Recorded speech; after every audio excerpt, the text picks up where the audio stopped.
Olá pessoal, eu sou o Fernando Trota, CEO e fundador da Triven.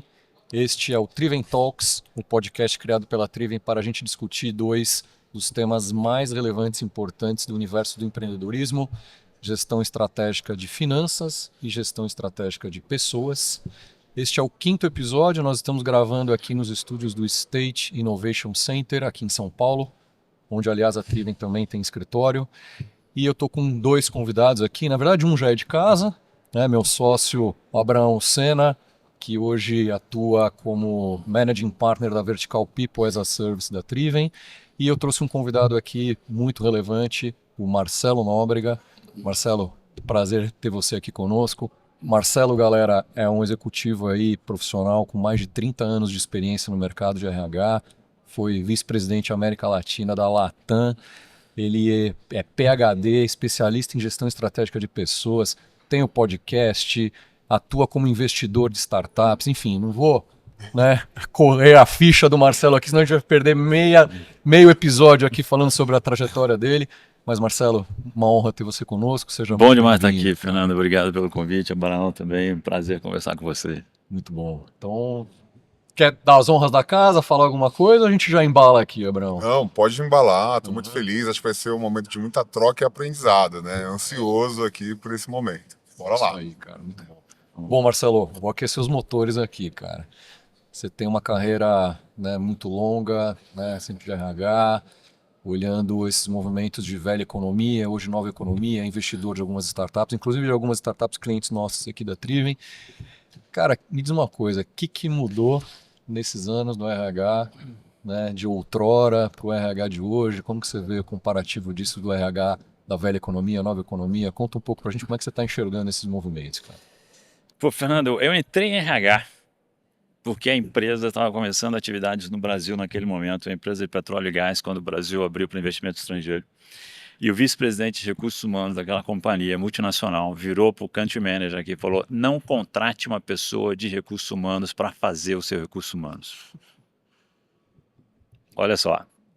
E eu repito essa história em várias oportunidades que eu tenho de conversar com outros profissionais de recursos humanos como alerta, né? Então, o que está faltando? Que era ranço ou era visão Não, estratégica? era exato. O que faltava por RH, na visão daquele momento daquelas pessoas, era falta visão estratégica, alinhamento com o negócio, fazer recursos humanos contribuir com o negócio. Então, o direcional foi esse: contrata uma pessoa que tem uma visão do todo, de estratégia, de negócios, que o RH a gente ensina. Então, eu já entrei em recursos humanos como diretor de recursos humanos, não nasci em nenhum dos subsistemas, né? Não aprendi, não sou especialista em nenhum dos subsistemas, e a visão era essa, e eu analista de sistemas. Então, pelo trabalho, trabalhei 10 anos com sistemas antes disso, né? Então, analista de sistemas resolve problema, né? A gente tem algoritmo para tudo. É. E eu, por trabalhar para várias áreas de empresas diferentes onde eu passei, eu também tinha essa visão sistêmica e uma visão de negócios, né? Que TI tem que ajudar o negócio a crescer, né? RH também. Uhum. Então o movimento foi esse. E desde aquele momento eu escuto ad nauseam que o recursos humanos precisa ser mais estratégico. E infelizmente continua essa necessidade. Uhum. É óbvio que tem gente que faz um RH super bacana, mas na média o RH ainda está afastado do que é o negócio e do que é estratégia. E eu fiz um levantamento no ano passado, olhando o perfil dos líderes de RH das 500 maiores empresas brasileiras. A partir da 400ª, o RH não se reporta mais para o CEO. Não é dramático isso? É assustador, né? Entre as 400 primeiras, você tem lá o C-Level de recursos humanos. A partir dali, já não era comum. Se reportava a uma pessoa de finanças ou uma pessoa de operações. Ou nem existia. Uhum. É assustador.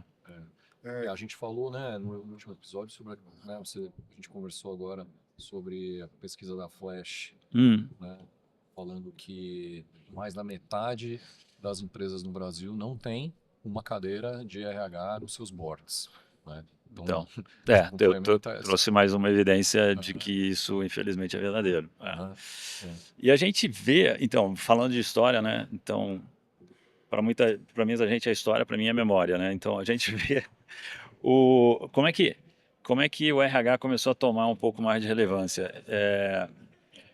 Porque o que a gente automatizou primeiro dentro das empresas? Ou operação ou finanças. Né? Então tem lá o SAP, que tem um módulo de finanças, e daqui a pouco, vamos botar esse módulo de recursos humanos aqui, mas recursos humanos dependendo de finanças. E aí, ganhando espaço, ganhando relevância, dando resultado, mostrando conexão e alinhamento com o negócio, aquele RH foi ganhando relevância e foi se destacando e saindo debaixo do guarda-chuva de finanças e passando a reportar para o CEO, né? E aí a coisa vai e anda melhor. Mas a gente esse movimento ainda existe, né? Falar de RH estratégico é chato, porque a gente não Abstrato, né? é abstrato, a gente não fala de marketing estratégico ou de finança estratégica, né? Por que a gente fala de RH estratégico? Então, o pessoal de RH já não aguenta mais ouvir isso. Mas tem gente que precisa ouvir, mais do que ouvir, precisa fazer, precisa executar aquele RH estratégico para parar de ouvir essa demanda de que o RH precisa ser estratégico. Então, é óbvio que o mundo mudou, que a coisa está melhor, estamos em outro patamar, mas ainda tem um déficit importante que recursos humanos precisa ocupar. E quem tem que puxar esse Para mim é o próprio RH. Aham. É o próprio profissional de recursos humanos que tem que ser protagonista nessa virada. Se colocar, se posicionar, se mostrar pro jogo, né? Atitude executiva. Uhum. E para o jogo. Uhum. Tem um ponto na sua trajetória, né, aproveitando aqui esse respiro, que você se formou em análise de sistemas. E ciência da computação, Ciência mais da abstrato computação, ainda. mais abstrato Matemática. ainda. Então, Matemática. a gente está olhando pragmatismo, a gente está olhando a ciência exata, né? Total. E qual foi a sua virada de chave para entender também um pouco mais dessa jornada relacional, essa parte mais humana da coisa? E isso, como a gente está falando, é abstrato. Como foi você Total. se conectar com isso na jornada? Você foi direto na ferida, né? Impressionante. Como sempre. Pegou o gap, assim, o gap do Marcelo, e sem dúvida nenhuma que é isso. E eu acho que aberto a feedback e aberto aos sinais que me vinham, eu me dei conta relativamente cedo disso. E também por esse movimento, por eu ter vindo de uma área técnica e ido para uma área mais humana, relacional, e não saber nada da parte técnica daquela área, e eu assumi, na verdade, não apenas recursos humanos naquele momento, eu continuei responsável por TI, eu mudei de empresa, fui para recursos humanos. Poucos dias depois, pediram que eu assumisse TI. Poucas semanas depois, compras e contratações. Um pouquinho mais de tempo, saúde, segurança e meio ambiente. Aí foi nesse momento que eu tinha esse guarda-chuva de 4 áreas tecnicamente completamente diferentes, que eu me dei conta que eu não seria o melhor técnico de nenhuma delas. E se eu tentasse ser, eu ia atrapalhar todo mundo, né? E daí a coisa do saber os meus pontos fortes, onde é que eu ia fazer alguma coisa de diferente de verdade, agregar valor, e onde eu precisava de ajuda. E fui buscar na composição da minha equipe pessoas que seriam ou mais técnicas do que eu naquela determinada área de conhecimento, ou relacionais, empáticos, né, cobrindo aquele gap que eu tinha. E ouvindo muito o pessoal de recursos humanos. A galera de recursos humanos que trabalhou comigo em algum momento sempre me disseram que eu melhorei muito como ser humano, Uhum. como ser humano, por ter trabalhado em recursos humanos, por ter ouvido o feedback dessas pessoas e tentar desenvolver esse meu lado mais relacional um pouco mais. Cara, e como a gente traz essa lógica, né, das exatas Sim, para o mundo das pessoas que somos seres completamente complexos, né, já sim, engatando para IA aqui. perfeito. Não, o que eu trouxe? Processo, sistema e automatização e indicadores. Então, há 30 anos que eu usava indicador. Dizem que eu fui a pessoa no Brasil que trouxe o conceito de People Analytics. Não sei se isso é verdade não, mas Eu acho muita que ele se gente... apropria disso. legal demais, ótimo. E sabendo que eu não era a melhor pessoa para o relacional e para ouvir as queixas e para fazer o coaching de algum perfil de profissional e tal. Para outros, sim, eu seria a pessoa adequada para fazer a mentoria ou coaching, mas e aí buscando de novo pessoas diferentes na minha equipe que traziam esse lado mais gente, né? E saber que, pô, essa conversa aqui não sei o que tem que ir. Não vai rolar, não vai dar bom. né? Então vai uma Esse pessoa... conflito, Não, muita emoção na parada não é comigo, eu não sei lidar. Perfeito. Mas eu tinha gente na equipe que, putz, não, agora é contigo aqui, vai lá, resolve a parada aí. Perfeito. E acho que esse ponto é algo super importante, né? Porque hoje a gente lida com muito CEO e com muitos diretores que são pragmáticos, acabam entendendo, cara, não gosto de gente, mas não pega essa oportunidade de entender que pode ter um time multidisciplinar ali somando com eles, mas, pô, eu sou um sócio pragmático, cara dos números e dos dados. Não sei se eu vou fazer bem gestão de crise, gestão das emoções, Perfeito, é mas é isso. muito importante a gente ter ali um outro sócio que consiga balizar isso, equilibrar isso no dia a É dia, isso aí. né? É isso. E tem muito founder que desiste. E aí acaba trazendo essa visão do cara, não, eu prefiro os agentes, eu quero que o meu negócio seja totalmente automatizado e tecnológico e zero relações Tem menos humanas, né? gente. Aí a gente pega o recorte de um CEO americano que demitiu o seu RH por identificar que no dia a dia eles estavam mais levantando problemas do que solucionando os desafios do negócio. Então, Ele disse que os problemas sumiram, né? Depois que ele se livrou do RH, né? pois é. Ele ficou cego, né? É igual você não fazer mais check-up e dizer Exatamente. que eu tô ótimo de saúde. Exato, exato. E na sua visão, né, como que é essa autoanálise que esse CEO tem que fazer para entender, cara, Sim. tem que ter alguém aqui do meu lado para entender das relações humanas, além do RH também, né? Mas esse tipo de indivíduo, eu acho que essa reflexão só vai vir na dor, na hora que der problema, Com certeza. né? Não vai... É muito difícil que esse perfil abra, né? E esteja aberto para conversas e para inputs diferentes, né? É, eu acho isso, né? Então é só na dor, na hora que o resultado não estiver vindo, né? Churn de cliente, que aí ele vai buscar aconselhamento e conversas com outras pessoas. Que é a mesma coisa, aliás, é exatamente a mesma coisa. Um líder de primeira viagem que é promovido e ele continua recorrendo ao seu repertório anterior, à sua experiência, aquilo que deu certo, a sua fórmula de sucesso, num papel completamente diferente, né? Uhum. Que exigem outras competências dele ou dela a partir daquele momento. E ele insistindo nas práticas anteriores, em algum momento vai dar ruim, e aí é que, putz, não, peraí, né? Porque também as empresas não treinam pessoas para o nível seguinte, em que você precisa de competências diferentes das que você te fizeram bem sucedido na anterior. Um outro ponto super interessante para um empreendedor como você trouxe é ter essa consciência de não se clonar na sua equipe, né? Não procurar iguais a você para tua equipe de gestão, porque senão você vai ter uma visão muito limitada do mundo e, né? Uhum. E é uma câmera de eco, né? É. Tudo que você disser vai estar certo porque a pessoa tem a mesma perspectiva, conhecimento, experiência que você. Então, né, compor o teu time com gente diferente para mim é uma fórmula que ajuda a sair dessa cilada. E tá aberto para ouvir coisas que às vezes você E não quer ouvir, né? aí tem que estar aberto, exatamente. É. Acho que tem um ponto que o Abraão trouxe aqui, né, sobre essa questão do empreendedor, da pessoa identificar ali um sócio, uma pessoa, né, um C-level que tenha essa competência. Mas eu acho também, né, que este empreendedor, essa pessoa também precisa ter um nível de adaptação, né? Porque senão você terceiriza a responsabilidade, você assume que você não sabe fazer aquilo, é muito confortável, né? Sim, é importante que tenha alguém com mais habilidade, né? Mas é importante que a pessoa se desenvolva, crie novos papéis, é o que você falou, né?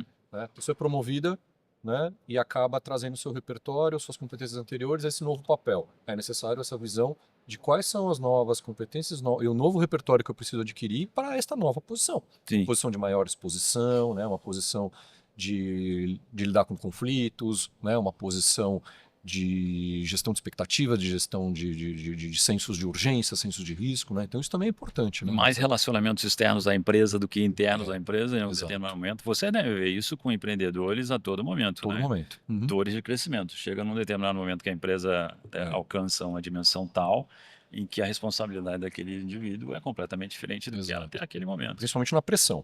Não é? É, principalmente. E aí? Uhum. Como é que você vê? O que você vê nos empreendedores? Ou espana, ou empaca, ou trava, ou demora para tomar decisão.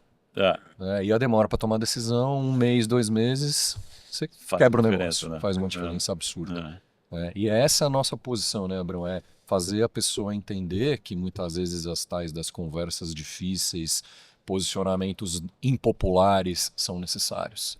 Né? A posição de líder ela é uma posição, você sabe bem, de impopularidade, né, por si só. Sim. Eu não tenho que agradar todo mundo. Exato. Uhum. E Eu não essa... preciso gostar de gente para ser líder de gente. Exato. Olha aí, não, aí Perfeito, você olha. abriu um. Uhum. Aspas para a frase do episódio aqui, hein, cara? Não, aí Uhum. você alugou um triplex na minha cabeça. Perfeito, Não, mas eu perfeito. Uhum. acredito nisso muito quando a gente olha para o ambiente complementar. Né, assim, acho que essa coisa do RH que só cuida, que tá ali para ser a fonte do amor, o RH Disney, isso pode ser muito disfuncional. RH Disney é a primeira vez que eu escuto essa Pois expressão. é, assim, aquele RH Disney que só vive das funções de alegrar e trazer as experiências extraordinárias, sendo que muitas das vezes as pessoas não estão olhando nem para. A gente está faturando, a gente bateu a meta, a gente alcançou o resultado. Como é que está a expectativa do nosso cliente? Nosso cliente está feliz, o nosso cliente está conectado com a nossa entrega. Uma das coisas que eu mais provoco o RH é como está o cliente, como estão os clientes da Sim. sua empresa? O RH pode colaborar para o sucesso do cliente, não tem a menor dúvida. Exato, e a gente fica muito numa expectativa de cuidar do colaborador, né? E traz o colaborador para uma jornada de muita reflexão e pouca visão tática e estratégica. Então, eu fico sempre preocupado com isso, né? Desse Sim. RH Disney que está ali olhando a ação do happy hour ou, de repente, está ali preocupado com a festa junina online que vai deixar todo mundo fantasiado, vai fazer o torneio de quem vai ganhar a fantasia Certo. do mês. E, cara, mas será que a gente está batendo meta? Como que a gente vai fechar o semestre? Deixa eu te dizer uma coisa. Eu nunca organizei a festa de final de ano em nenhuma das empresas onde eu trabalhei. Por quê? Porque eu não queria que as festinhas fossem associadas ao RH. RH não é o departamento de fazer festa. Excelente. Interessante. Coloca a gente, cria um grupo multifuncional e deixa eles tocarem. Que inclusive ajuda com pertencimento, Olha aí. com entendimento da cultura da empresa. Tem vários benefícios de vocês fazer isso. Excelente. Não é? Uhum. Aí, por outro lado, agora eu vou fazer uma ressalva. Também a gente não pode bater demais o RH muito exata, muito número, Existe um muito equilíbrio, estratégia. né? Tem que ter um equilíbrio. É. Porque na mesa de decisão, na mesa do C-Level, tem o sujeito de finanças que vai defender números, tem o cara de operação que vai defender a entrega. E se o RH estiver falando de operação e de finanças também, quem é que está falando de gente, de cultura, de pertencimento, de futuro, Exato. de desenvolvimento de competências? Então, o RH tem que ter esse conhecimento, esse alinhamento com o negócio, mas tem que puxar para gente, para cultura.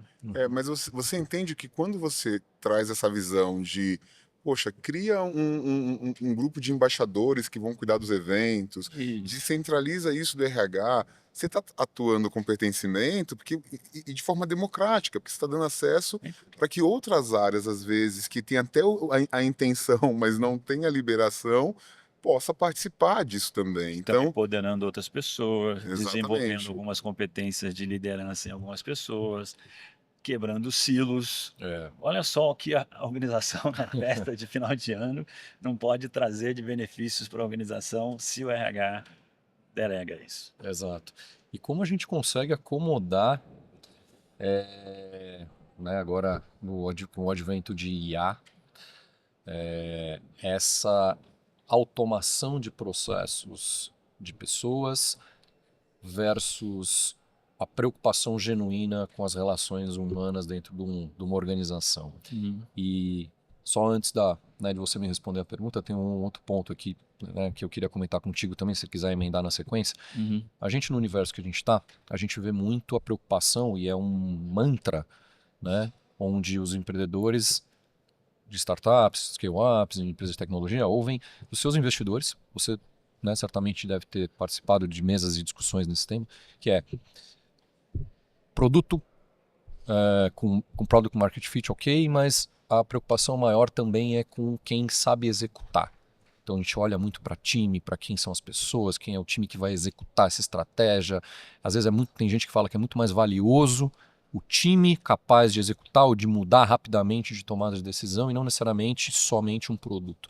Então é um contrassenso a gente não ter a preocupação com pessoas, já que é quem executa as estratégias e os planos, Sim. né? Então são duas perguntas em uma aqui, mas só para não perder o gancho desse Tá. ponto, cara. Vou começar pela segunda Aham. parte. Então, a minha visão como investidor. Eu tenho 5 critérios. O primeiro critério é a qualidade do empreendedor. Gente, e no sentido de ser capaz de pivotar se necessário for. Sim. Essa agilidade que você está trazendo, né, da execução, da importância do time entregar, do time operar. Perfeito. Então, para mim, isso é fundamental, né? Em qualquer organização, a gente tem que entregar o que o mercado precisa, o que o mercado vai comprar. A qualidade da liderança está envolvida aí nessa história também, né? Porque para motivar e coordenar o time, mostrar o direcionamento para onde a gente vai, ter as conversas difíceis, colocar todo mundo na mesma página. Ser líder de gente é difícil. Demais. Não é soft, é habilidade hard. É mesmo. Você delimita ou define o escopo de atuação, as atribuições, você direciona e alinha com o propósito e a estratégia do negócio, você dá os recursos, dá o treinamento, você desafia, você motiva, Dá respaldo. precisa ter as conversas, disponibilizar recursos, etc. Então e ouvir, e precisa ouvir muito. E hoje está muito mais trabalhoso trabalhar do que era no passado, né? Muito mais. Muito mais. Então a gente precisa conhecer as pessoas com quem a gente trabalha e ajudá-las a ser bem-sucedidas através do trabalho delas conosco, né? Perfeito. Então, isso é para dizer que, na primeira parte da sua pergunta, né, como é que a gente não abandona a parte humana da história, é através dos líderes. Eu trabalhei no varejo com 1.000 lojas espalhadas pelo Brasil inteiro, 40 mil pessoas. Como é que o RH sentado numa torre de marfim e ar-condicionado vai pretender, vai querer ter alguma presença junto a 40 mil pessoas? É através do líder. A empresa, para uma pessoa, para um contribuidor individual, é o líder que ela tem. Então, o RH tem que trabalhar através desses líderes. Esses líderes têm que manter o contato, a empatia, o relacionamento, gerar o senso de pertencimento, fazer toda a conversa anterior que eu comentei, assim, o papel do líder é esse. Abandonando a parte técnica ou diminuindo muito a sua atuação técnica. Então, para mim, a automação, os indicadores permitem isso, viabilizam que o gestor seja realmente um gestor de pessoas. Até para embasar as conversas, né? Você ter Dado, Uhum. fundamental. Então, de novo, eu entrei nessa empresa com 40 mil pessoas, a gente tinha um turnover altíssimo, de 180%. Caraca. A equipe muda 2 vezes por ano. 2 vezes por ano. Primeiro, esse número era errado, né? Porque ele era mal calculado e era dito assim, na média a gente pede 180. Não, peraí, vamos fazer os vários recortes, vamos estudar esse negócio direito. Então, como é que você vai pretender fazer a gestão de 40 mil pessoas espalhadas em 1.000 pontos diferentes no Brasil se você não tem dado? Não vai funcionar. Não vai funcionar. E quando eu entrei nessa empresa, a iniciativa que queriam promover era um treinamento para os 1.000 gerentes dessas lojas no Brasil inteiro. O RH ia passar 1 ano, talvez mais, viajando o Brasil inteiro, treinando 1.000 pessoas. E não era o gestor o problema. Não era o gestor o problema. Mas o RH gosta de apagar incêndio. Aliás, muita gente gosta de apagar incêndio, muita gente gosta de se sentir ocupado, mas não está movendo ponteiro. Né? Então ia passar 1 ano inteiro trabalhando pra caramba, lindo trabalho, bom, de qualidade, mas não ia mexer o ponteiro. Não ia mexer o ponteiro. Ia demorar 1 ano para se dar conta, porque o turnover ia continuar igual. Porque não estava atacando a causa raiz, estava atacando um sintoma. E mudaram o movimento? Sim. Aí vamos estudar os dados, fazer uns diversos recortes, vamos entender onde é que sai. Primeiro, não era 180%, era 180% na base da pirâmide. Então já é uma conversa diferente. Sim. Né? E não era por causa do líder a desistência do trabalho, lá, o pedido de demissão voluntária. Eram várias outras razões. Também não tinha bala de prata. Perfeito. Então foram várias ações diferentes ao longo de 1 ano e meio, 2 anos talvez, que realmente fizeram efeito e a gente reduziu de 180% para 60%, que é a média do varejo. Isso dá então insumo, os dados dão insumos para tomar essa decisão inteligente. E, olha só, o pessoal fala de turnover, né? Muito, né? Mas raríssimas empresas vão saber te dizer quanto vale financeiramente 1% de turnover. Quanto é que você evita de custo, que é invisível, não está em nenhuma linha do P&L, reduzindo o turnover de 180% para 60%. Eu sabia, 1% de turnover valia tantos reais, e com aquela redução de 120 pontos, essa empresa foi capaz de abrir mais 20 restaurantes no ano com dinheiro que foi economizado com turnover. RH estratégico. 20 novos restaurantes gera quanto de receita? Uma bala. Uma bala. Bom dinheiro. Aham. E não foi só naquele ano, foram nos anos subsequentes também, né? Uhum. Porque o turnover se manteve nessa faixa aí. Então, olha Excelente. só como é que a RH trouxe dinheiro, receita na veia, lucratividade para a empresa naquele momento. E tem que saber correlacionar esses dados, né? Exatamente. Então, assim, quando eu olho o turnover, mas peraí, como que está a distribuição de colaboradores para essa liderança? Como é que está o span of control? Como é que está o engajamento? O RH precisa ter essa habilidade de não ver só também o dado Qual é isolado. o departamento que está perdendo? Qual é o perfil do líder? Quanto tempo de casa essa pessoa está saindo tem? Qual é o gênero dessa pessoa? Fazer essas perguntas todas, reportando o dado de várias maneiras diferentes, para você encontrar, ó, é aqui, ó, é isso aqui que está acontecendo. Não, Nós perfeito. estávamos discutindo esses dias, né, com um empreendedor e ele queria. É uma pessoa que gosta de dashboard para tudo, números para tudo, né? E aí o Abraão falou, cara, vamos pegar os 2, 3 principais, Isso. né? Vamos olhar esses números e vamos fazer ações focadas nesses números, depois a gente vai para os outros, porque luz piscando é legal, mas se você não faz uma atuação em isso cima aí. do que a informação te traz, Tá. né, é inefetivo, né? Você tem que escolher os indicadores que vão fazer a diferença para você. Né? Aham. Essa coisa de indicadores. Porque um monte de gente me pergunta quais são os principais indicadores de recursos humanos, né? Eu tenho duas respostas, né? Uma delas é não sei. É. Depende do teu negócio, Uhum. depende da tua estratégia de negócio, É. né? E a segunda é depende com quem eu estou falando, assim, né? Quem eu quero chocar mais e o que eu vou usar para chocar mais a pessoa. A segunda resposta é o receita, lucratividade e fluxo de caixa. Perfeito. 3 indicadores de RH. Exatamente. São os melhores indicadores de recursos humanos que a gente tem. Exato. Uhum. Sensacional. Não, e trazendo esse ponto, eu tenho duas perguntas. Uma é o que a gente mais escuta, e aí eu já vou emendar na próxima, que é: primeiro, o RH vai ser substituído pela inteligência artificial? Que assim, Essa é boa, né? essa é boa. Pergunta de 1 milhão É de o sonho de todo founder, assim, ele olhar e falar, cara, agora é uma inteligência artificial que é o meu RH. E, assim, trazendo já meu panorama, minha visão, é que, assim, o RH que não usa inteligência artificial vai ser substituído pelo RH que usa inteligência artificial. E na sua visão, até porque hoje eu não olho para a inteligência artificial no RH, para conciliação de folha, para essas coisas mais de departamento pessoal, que minimamente é onde a gente espera que seja o maior ganho de produtividade. Mas como a gente pode falar de inteligência artificial para a parte estratégica de performance, correlacionando isso a resultados e crescimento dos negócios? Tá. Eu faço aula inaugural de alguns programas para profissionais de recursos humanos, né? E eu falo, obviamente, de inteligência artificial. E uma das coisas que eu trago eu redesenhei o processo de recrutamento e seleção pensando AI first. E eu elimino a necessidade de um profissional de recursos humanos no processo de recrutamento e seleção. Obviamente fica todo mundo, não pode ser. Não. Tem que ter alguém de recursos humanos, tem que ter um olhar de recursos humanos aí. Não, me mostra onde, não cabe mais. Perfeito. Porque o meu processo está redesenhado pensando em usar a inteligência artificial em primeiro lugar, eliminando o gargalo daquele processo, né? Então tem duas maneiras da gente olhar a aplicação de inteligência artificial. Em cada etapa de um processo a gente embarcar a inteligência artificial e a gente vai fazer então cada uma daquelas etapas um pouquinho mais rápido. Ou a gente redesenha completamente partindo do princípio de que eu vou eliminar um gargalo usando a inteligência artificial. Então, o primeiro método aí é o plugin, né? Vamos plugar AI em cada etapa. Eu vou fazer mais agilmente, provavelmente, né?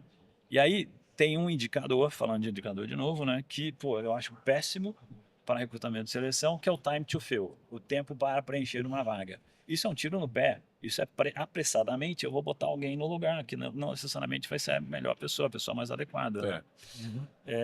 E esse plugin de AI vem em função disso. Eu querer melhorar esse meu indicador do time to fill. Então, o indicador é botar uma pessoa boa no lugar. Não é? Mas aderente às competências necessárias para aquela posição. Exatamente. E aí, qual é o gargalo? O gargalo é o líder da vaga entrevistar aquela pessoa. O segundo gargalo é fazer a triagem de currículos. O terceiro é receber os currículos certos, que na verdade é todo o problema, né? É. Porque como é que a gente vai buscar? A gente busca de uma maneira passiva, a gente publica a vaga e fica esperando a candidatura. É. Então, como é que a gente é mais ativo nessa busca? A partir de um desenho de competências mais preciso, e como é que a gente diminui a necessidade de gente no meio desse processo para que realmente ele seja mais célere e mais preciso no candidato que a gente vai conversar. Então, eu não vou falar como é o processo, mas Sem os pessoal me spoilers. vê isso em algum outro momento onde eu descrevo como é que a gente faz esse ponto. Mas você sabe que nós abrimos uma vaga recentemente e veio mais de 1.000 currículos. Sim. O pessoal comemorou. Eu falei, não, gente, Não. Erramos. erramos. É isso, ótimo. Que bom que, Fernando, que você tem essa visão. Aham. Falei, alguma coisa tá errada. Vamos descobrir o que é. Pois é, então, o indicador está errado. O indicador é a quantidade de currículos que recebe. É. E aí tem várias empresas que têm programas de trainee e de estágio que dizem, nossa, eu recebi 7.000 candidaturas. Excelente, excelente. Você vai fazer 20 pessoas felizes e 6.980 serão detratores da tua marca. É. Verdade. É. Não, Só a gente que vê isso? Pois é. É porque as pessoas estão com um indicador que está muito conectado ao ego, né? Então, eles acham mais bonito fazer o reporte ali na reunião mensal para falar, nossa, 7.000 candidatos, a nossa marca ela é realmente muito amada. Não, cara, realmente tem algum erro aí nesse processo. Nossa Mas marca é amada até ontem, né? A partir até de agora ontem. vai ter mais 6.000 detratores. Né? E aí tem um outro ponto, quando a gente fala sobre essa questão da presença da inteligência artificial dentro do RH, que é esse novo olhar que BP, analista, CHRO, tem que ter pensando nessa visão e posicionamento AI native, né? Que é aquela coisa que, cara, beleza, até aqui foi usando 5 plataformas, pedindo ali para o nosso fornecedor da plataforma X melhorar ali uma funcionalidade.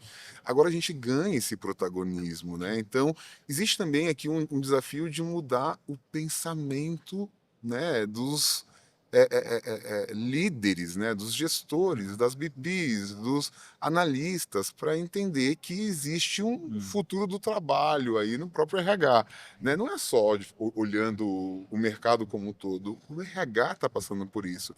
Essa BP, esse analista, ele tem um papel muito relevante ainda dentro da iniciativa, só que com uma nova jornada. E como está sendo, na sua visão, essa transformação de mindset aí, desses... Eu acho que é um dilema semelhante ao RH estratégico, assim, né? Então, Total. mas que tem uma certa justificativa, porque a gente está no início dessa rampa, né?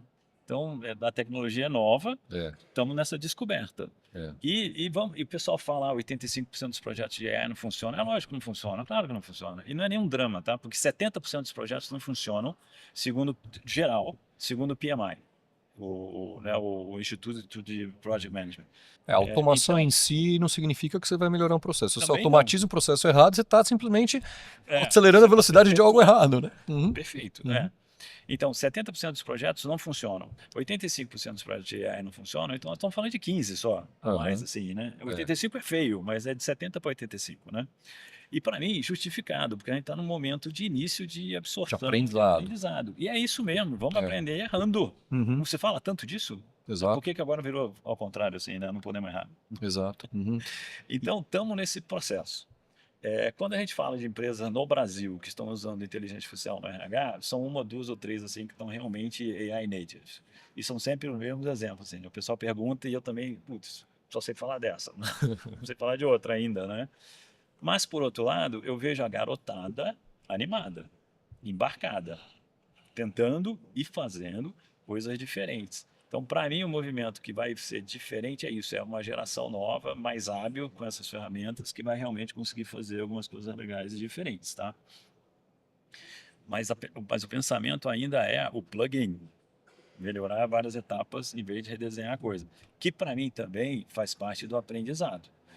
Vamos testar, vai no plugin, ganha eficiência, acelera as coisas, para você aprender E uma hora cair a ficha do, pô, eu posso usar isso aqui de uma maneira diferente e completamente mudar a cara desse processo aqui. E Fazer você testa num escopo mais restrito e vai ampliando o escopo, né? E é como Com o eu falo aprendizado. para as pessoas começarem, né? Como é que eu começo? Pequeno.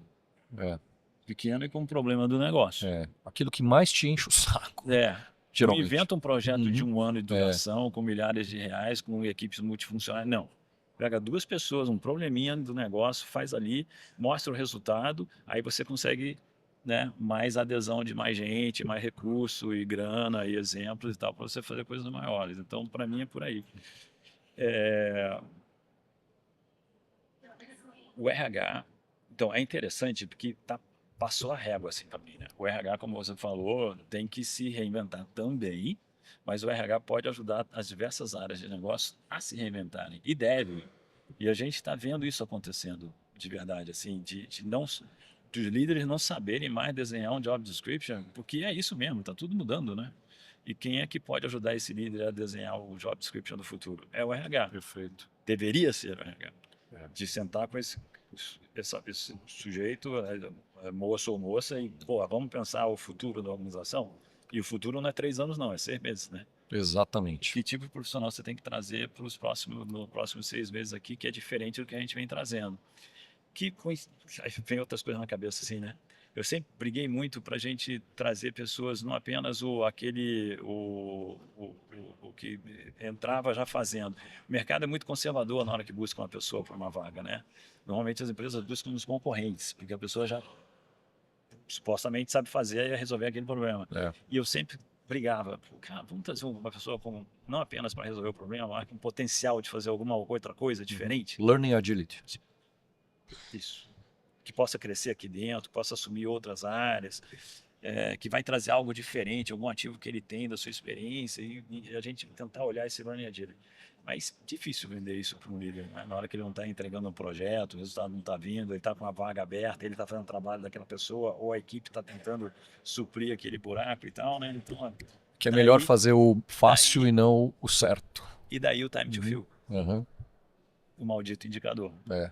Que faz essa coisa girar perversamente contrário a tudo que a gente está pregando aqui agora. É. E já falando em liderança aqui, para a gente também começar a ir para a reta final, tem algum segredo para desenvolver lideranças dentro desse novo universo, Marcelo? Não sei se é diferente. Aham.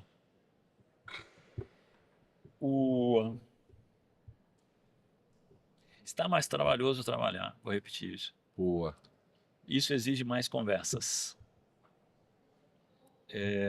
E não é só o líder ouvir, mas o líder também precisa falar para ele se tornar conhecido pelas pessoas da sua equipe e seus pares e outros com que ele interage, para criar confiança nele, porque as pessoas tenham confiança nele.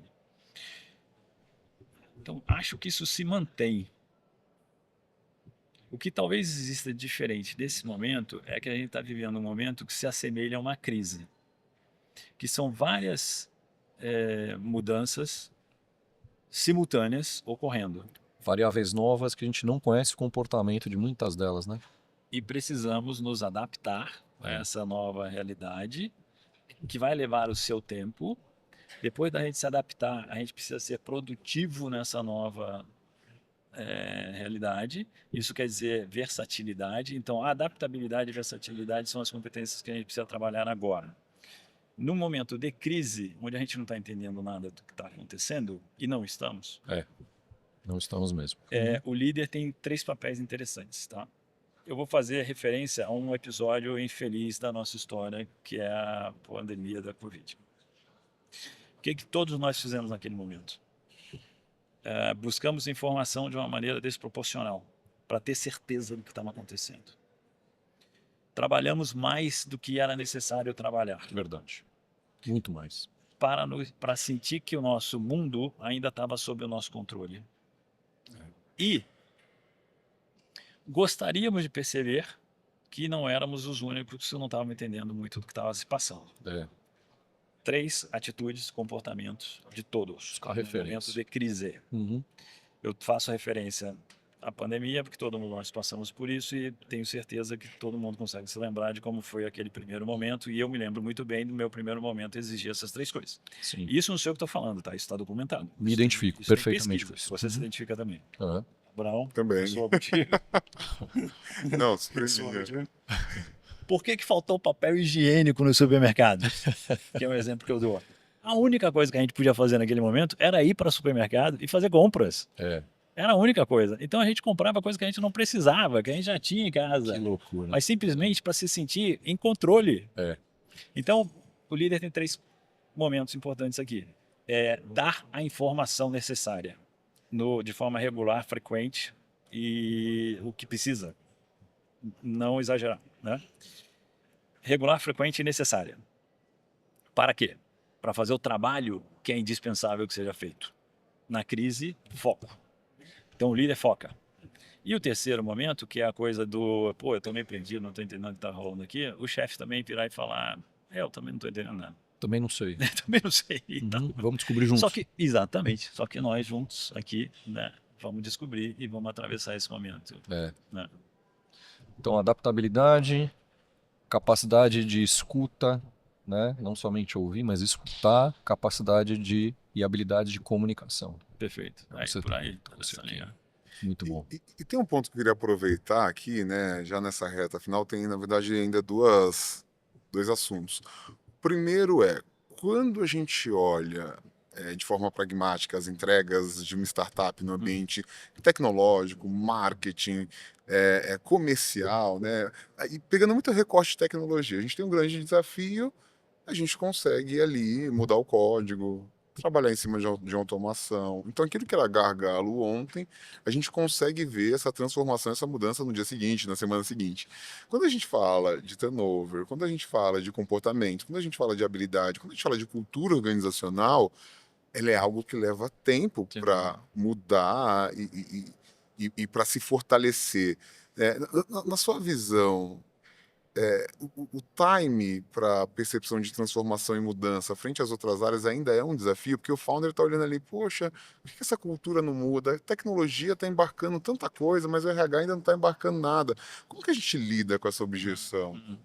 Ainda mais para o founder pragmático. Não, acho que talvez o primeiro ponto deve ser o conhecimento, né? O entender que é assim. Na hora que a gente fala de cultura organizacional, é de 3 a 5 anos para você ver realmente uma transformação. Que exige algo muito importante, né? Que é a vontade de. É a vontade de querer mudar. A gente vê várias iniciativas que chegam em determinado momento que a gente declara, mudou, pronto, ok, era isso que a gente queria. Mas não necessariamente era que a gente tinha em mente no ponto de partida, mas deu. Então, e falar de 3, 5 anos para alguém que está numa startup que tem pressa, né, que precisa como estratégia de negócio, parte da estratégia de negócio, ter uma base de clientes rápida para poder ter as conversas com investidores e dar resposta para o conselho e tal, e administrar a ansiedade do empreendedor é realmente difícil. Então, para mim, o primeiro ponto então é conhecimento. O segundo é ficar de bem com isso e ter as conversas com os stakeholders e trazer os stakeholders para a mesma página. Ó, gente, cara, o resultado não vai vir assim em um semestre, não.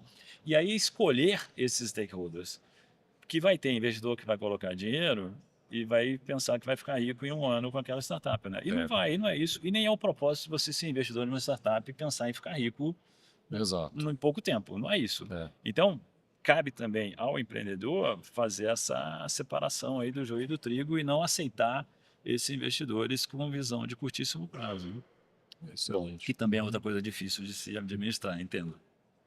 Não, e agora sim, aqui partindo para a reta final, Boa. eu ganhei um presente aqui, vou compartilhar com você também, viu, Trota? Vamos fazer essa leitura, né? O futuro do trabalho, tendências, inovação e liderança. Conta pra gente sobre essa obra, desde já muito obrigado pelo presente, né? Como foi resumir toda essa visão acerca do futuro do trabalho nesse conteúdo aqui? Com a ajuda de 25 pessoas diferentes. Eu não vou nem falar nada que faltou a minha participação aqui, mas na segunda Tem um volume 2 aí, vamos embora, Brau, vamos embora. Vamos participar. Vamos trazer vocês para a próxima edição. Muito bom. Então, isso aqui, o que é muito legal é justamente essa colaboração, não é? O Gederson e o Nascimento convidamos 25 pessoas diferentes para colaborarem conosco na criação deste livro, O Futuro do Trabalho. Cada um deles trazendo a sua visão no nicho onde ele é um especialista, onde ele consegue ter uma visão e consegue colaborar com os leitores dessa obra, não é? Então, então, colaboração, no final das contas, é tudo, né? Eu acho que é uma boa componente de tudo que a gente discutiu assim, é você contar com a colaboração de outras pessoas incríveis. Então, são profissionais de recursos humanos, consultores, professores, mentores, Muitos amigos conselheiros.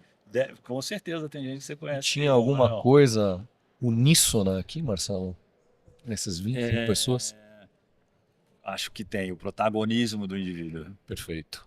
A coisa toda vai mudar, mas como é que você navega nisso, né? Como é que você sai do outro lado feliz, produtivo e ok com essas transformações todas. Então, tem muita gente legal. Eu não vou citar nenhum dos nomes para não, né, esquecer, que obviamente eu vou acabar deixando alguém de fora, mas falam de diferenças geracionais, de etarismo, de tecnologia, de cultura corporativa, de pertencimento. Então, tem vários desses temas que são muito caros a profissionais de recursos humanos. O lançamento foi sensacional, uma noite de celebração com todos eles, com os convidados, foi muito bacana. A gente vai ter uma segunda noite em Curitiba, no final de julho também, e pretendemos ir para o volume 2, para o volume 3, porque foi muito bacana. Eu falei que foram 25, né? Eu convidei exatamente 25 pessoas para colaborarem, dos 25 disseram, tô dentro. Que legal. Muito bacana, né? Que legal. Importante.